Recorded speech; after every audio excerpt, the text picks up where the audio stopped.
Panwaslu Kecamatan Kaliangkri telah melakukan pengawasan, pencocokan, dan penelitian atau coklit data pemilih pada Pilkada Serentak tahun 2024.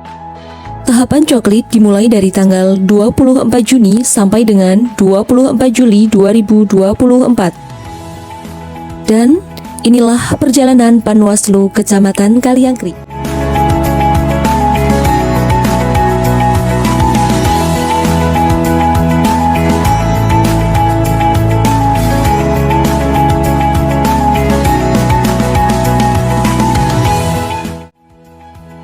Pengawasan coklit di Kecamatan Kaliangkri menggunakan dua metode pengawasan, yaitu pengawasan uji petik dan pengawasan melekat.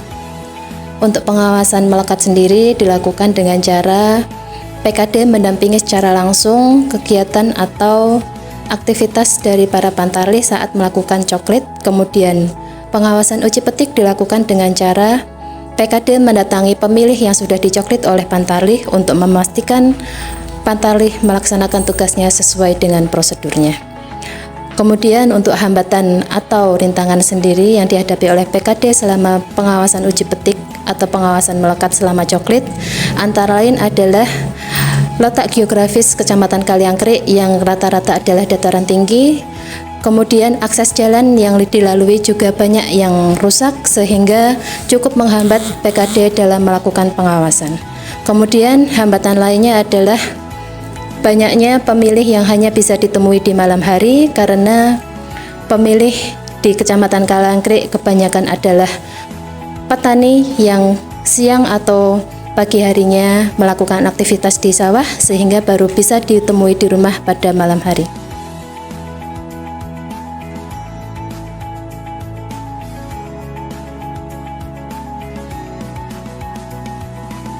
Panwaslu Kaliangkri dalam tahapan coklit pemilihan 2024 memberikan instruksi, memberikan pembekalan kepada PKD Kecamatan Kaliangkri untuk menepati potensi-potensi pelanggaran yang akan dilakukan pantarlih.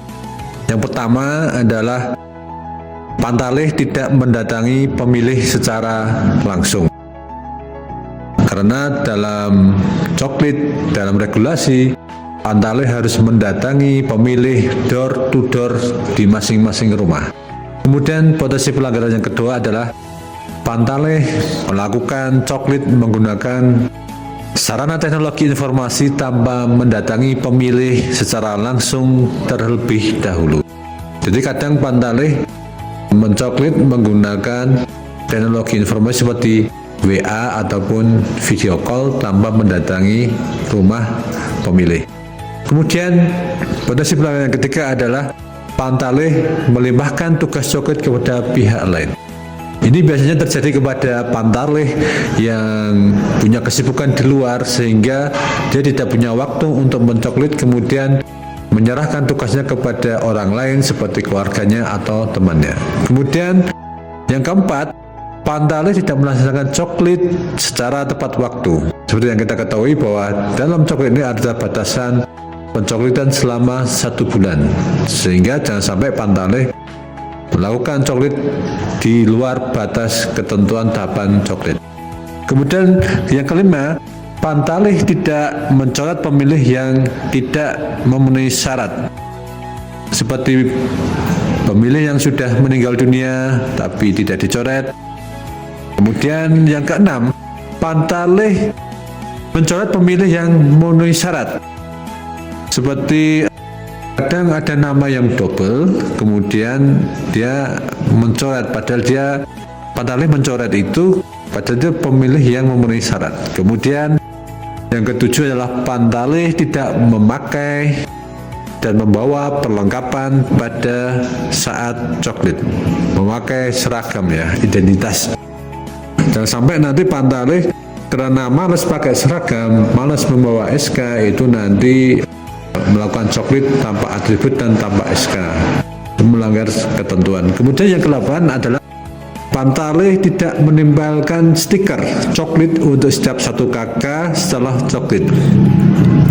Kadang Pantarlih itu setelah coklit karena terburu-buru itu lupa menempelkan stiker, ataupun memang stikernya sudah habis, kemudian Pantarlih tidak meminta lagi kepada PPS maupun PPK stiker tambahan. Yang ke-9, Pantarlih tidak menindaklanjuti masukan atau tanggapan dari masyarakat.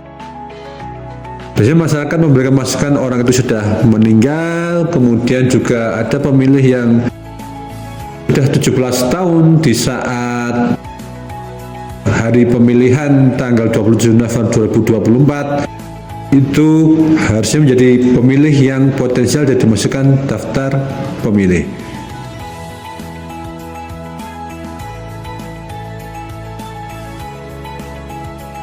Panwascam Kaliangkrik berkomitmen untuk mengawasi setiap tahapan pemutahiran data pemilih di Kecamatan Kaliangkrik. Ayo, awasi bersama pemilihan serentak 2024.